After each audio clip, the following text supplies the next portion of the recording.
Hi, this is Garrick Hagan introducing you to Radio 3 Decipher. Hello, everyone. Welcome to another installment of Radio Free Decipher. This is Evan Lorenz coming to you from Norfolk, Virginia, and welcoming back Kyle from your absence last week. Thank you. Well, it's good to be back. Yeah? As always. How have you been? I've been, I was sick a little yesterday, but hanging in there. So. Going to lay off the nachos for a few days? Yeah, basically, okay, here's the deal. I decided to have a chips and salsa dinner the other night, and it just totally did not agree with me, so, it basically laid me up in bed for the day yesterday, so lesson learned. Yes. Okay, the reason we sound a little bit giddy and punchy and maybe a bit strung out is just because it's been a very, very busy, hectic week for everybody here at Decipher. Lots of projects going on. And we didn't get much time to plan for this Radio Free broadcast. We were, Evan came by my desk a little while ago, and he said, so Kyle, do you know what we're doing for RFD today? And I kind of went, well, we could do, no, I don't know. I don't know. So we're basically winging it right now. Yeah. We sat down here in our little RFD studio, and we said, all right, what can we talk about? We kind of jotted out a quick little list. We scribbled notes for about 30 seconds, and here we are. And Calvin, the sound guy, is laughing at us. Yes, he is. That's good. But we do have some things we can talk about. A bit of new news is about a special event for Jedi Knights that is going to be happening. That's right. And I'm going on a little bit of a road trip here next weekend. Starting next weekend, I'm going out to the Gamma Trade Show in Vegas. And that's a special show that's only for retailers, distributors, things like that. It's not really a gamer show. Exactly. It's basically the public cannot get into this show. It's only for retailers and distributors, things like that. Sort of like the New York Toy Fair. Okay.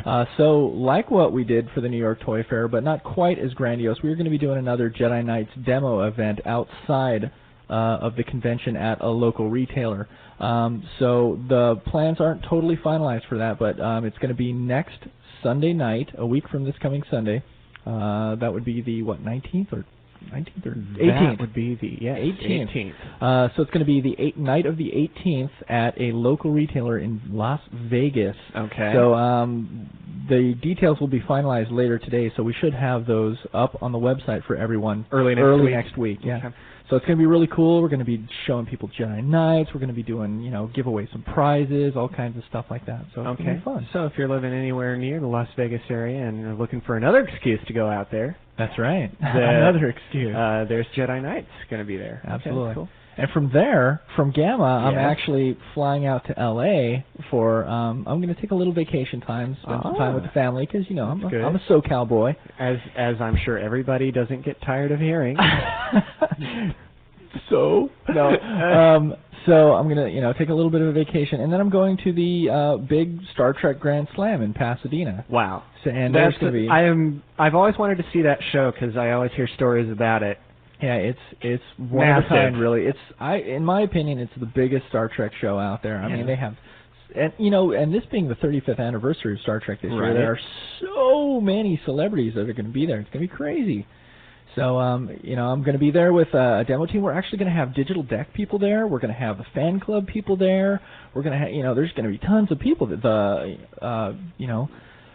we're going to have a great booth, and there's going to be a lot to offer everybody there at our booth. So please come by and say hi to me, say hi to the digital deck people, the fan club people. It's going to be a really good time. So will there actually be Star Trek CCG Online demos going on there? Yes, there will. Very cool. That's the current plan. The current plan is that there will be. So hopefully we're going to have 2 computers set up so people can sit down and play against each other. And it's going to be actually a live connection so they can play with anybody in the world. That's fun. But they'll also be able to play against each other right there, so it's going to be pretty cool. Now, I know if your schedule's like mine, you probably haven't had much time to play. Yeah. Or have you? You're set up on it, though, aren't you? Yeah, I am. I haven't actually been able to get on there yet, but I've been meaning to, now that I got my computer back up and running. There's a nice, steady stream of activity there. A lot of people are posting on the board saying that they can find an opponent pretty much any time of the day or night. That's great. That is outstanding.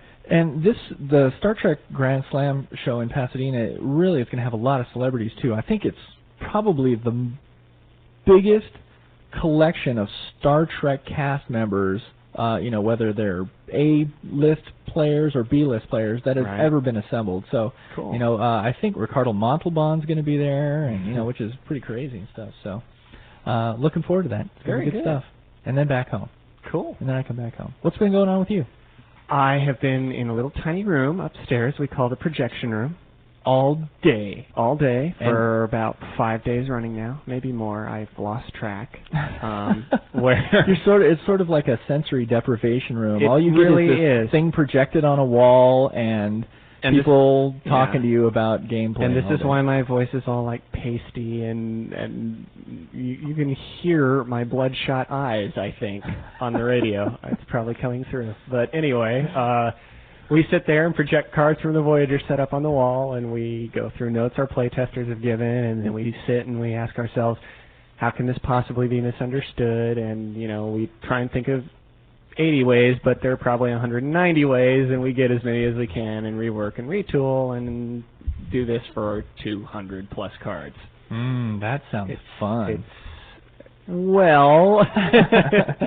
It's tedious, really, and it's like you say, sensory deprivation. Now, for everybody listening at home, please don't misunderstand Evan, because you know what, I'm Evan, coming across bad here. I don't think Evan would give up his job for anything here. So it's not bad. He loves his job. It's fun, challenging, but at the same time, you're staring at a wall for 8 hours. Sure, you're ready to try it sometime. You're ready to go build like something else now. Yeah, I'm ready to go. The irony is, after sitting in front of the wall, I probably would spend my evening going home and like sitting in front of the TV or something. You do that. You do that. Evan and I actually are roommates now at home. It's Evan and Bruce and I all live together. So imagine the gamer chaos. house. Yeah, exactly, the chaos that goes on there. And it's crazy. I'm always telling Evan, what are you doing? Because he works for 8 hours here at work, and then he goes home and works for like another 4 hours. That is the dedication, people, that he has for Star Trek and the Star Trek TCG. Man. I love you guys, man.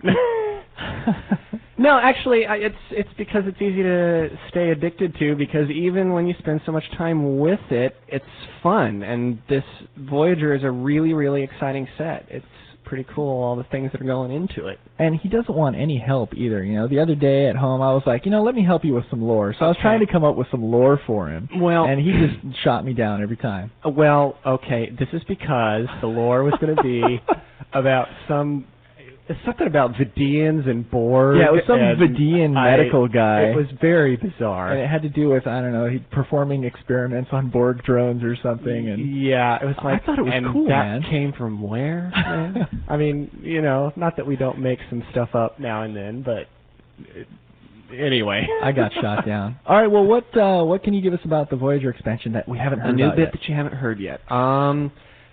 I have seen some speculation on the boards, because we have said in the past that the cards are mostly being drawn from earlier episodes of Voyager, and there have been a lot of people wondering, obviously when we do Vidians and Kazon as affiliations, how, it becomes pretty clear that we're focusing on the first 2 seasons, because that's where you see almost all the Vidians and Kazon that have ever been seen on a show. So people ask what's coming from later stuff. So I'll give you for instance, the Equinox 2-parter, that was the 5th season finale and 6th season opener, pretty big fan favorite. We are doing that crew, maybe not all of them, but we're doing some of them. The Equinox is going to be in the set, as is Rudy. He's a survivor, man, and some of the other members of the Equinox crew. Great.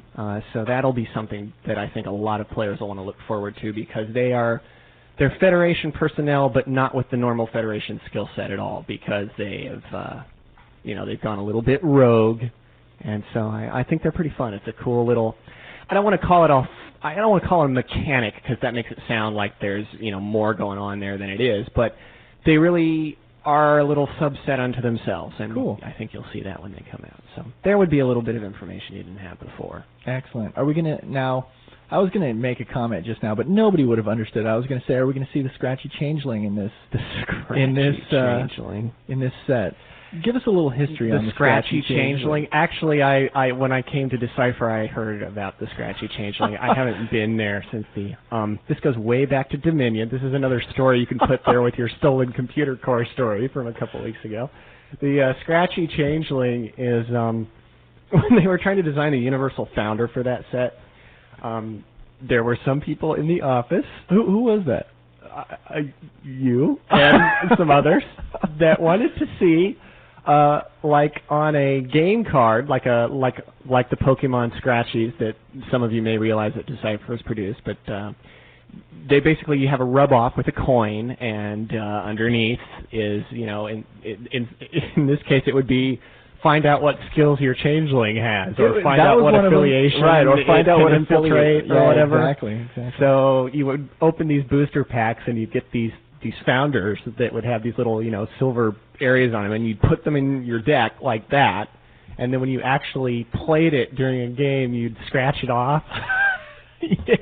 And find out what it was you had. But basically, that's become the metaphor. Whenever somebody in the office proposes an idea for a card that everybody wants to shoot down, but not be mean about it, they just go, "Oh, that's the scratchy changeling." That's scratchy changelings, man. So, gosh, we're just airing all our dirty laundry today. What else we got? What else we got in Voyager? What else can I give? There's a little bit of stuff from Sunkatsi in there, which I think it was the highest rated episode of the 6th season, actually, that had 7 of 9 in it, right? Well, yes. It featured 7 of 9 in a different outfit, and it featured The Rock and that one, got it. Jeffrey Combs and J.G. Hertzler, Wayun, and Martok from Deep Space Nine in different characters. And there's going to be some stuff, again, not all stuff, but there are going to be some things from Sunkatsi. Very cool. We actually have like 1 or 2 things, I think, in this set that carry all the way up to the current season. So even though you are looking at stuff that's mostly drawing from 1st and 2nd, a little bit of 3rd and 4th season, there are a couple cards that reference all the way up through 7th season. It's great. So good stuff. It's a good sampling. Well, switching gears a little bit. Yeah, sure. Some Tatooine information. Yeah, you guys actually are going to be releasing probably before Voyager, I think. I mean, we're still a little too close, too far away to know the release date, but sure, yeah. They're farther along than we are. Tatooine is pretty far along now, and I would expect, there's not too much information I can give right now, but I would expect to start seeing some card images on the website. That's good. So that's going to be probably really in the exciting next couple of weeks we'll start seeing card images for that. Lots of big new Tatooine information going to be coming out. Because I know now that Trek people will ask, probably Trek images will follow a little bit after that. Sure. But yeah, Tatooine has been in the pipeline a little longer, so it'll be good to start seeing that stuff come up. I've been seeing checking out some of the Tatooine images, and I saw the ones that were at the New York Neutral Ground event, and man, there's some great stuff in Tatooine, and it's really exciting. I can't wait for everybody to start seeing all the great stuff we have in store for them. So it's it's going to be the first major non-classic trilogy set out there. That was easy for you to say. No, it's cool. It's actually a great set. I like to look at the stuff from the other games just to it's fun to see keep what the other guys do. Yeah, absolutely. What cool stuff we basically can borrow. We chain Evan to his desk these days, and the only time we let him out is to go into the video room, apparently. The projection room. Yeah, that's pretty much the story. Another bit of big news this week, in case you've missed it on the website, is the announcement about this year's World Championship structure. Oh, that's right. That's made a lot of waves. Yes, it has. $10,000 for first place. Of each one of the... For each game, each of the 4 games. Yeah, that's a lot. And people are going to be able to get on the ground floor of Jedi Knights. You get on the ground floor, you get going in the game, learn how to play real well, start beating up on your friends, $10,000 richer. There you go. That easy. It's a good deal. Boy, that does sound easy. Yeah. There will be other cash awards as well if you don't finish first, if you place really high, and there will be awards like trophies and stuff for the top 12 places of each game. I know people will be happy to see trophies again. Yes, they will. We have not rolled out what the other places, like second through whatever. We haven't rolled out how much money they're going to get, but they will be getting some cash money. Good deal. So it's going to be good stuff. The opens are really cool too. Those are going to be some of my favorite events. There's only 12 total events for each game worldwide. There's going to be trophies again for the top 8 people. There's going to be all kinds of prizes. There's going to be cards given away. It's going to be great stuff. And they're open to anybody in the world. Yeah, that's so the you're best gonna part. Get, Unlike regionals of the past, there's no restriction. You just show up at any open. Yep. And that gives you multiple chances to try and get in there too. To the World Championships, and World Championships are only 2-day events this year. Yes, they're only 2 days, but they're 8 games both days. Yeah, second day is 8 marathon. Games. For those of you who have never played an 8-game tournament, it's grueling, and to do it 2 days in a row. Well, last year it was 2 days and then a 4th game day. So, but in the second day, it's the people who qualify from day one. Right. The state champions, the continental champions, the open champion and runner-up, and the returning world champion, and they're fighting for all the money right there. Yes. It's going to be a very heated competition day two. Yeah. Can't wait. Cannot wait. It is going to be fun. It's an exciting championship circuit this year. Especially with new sets are going to be out by then and all that stuff. It's not at all like the environment is right now. Yep. Good stuff. Well, we've hit around all over the map here, man. Yes, we have. It's amazing how much we came up with just off the top of our heads here. Well, and, it's because we've been doing it all, man. It's just all swimming around in our head and needed to shake loose. Yep. All right, well, I'm going to let you get back upstairs, and I'm going to get back to your machine. That's right. And thanks, everyone, for listening, and have a great weekend.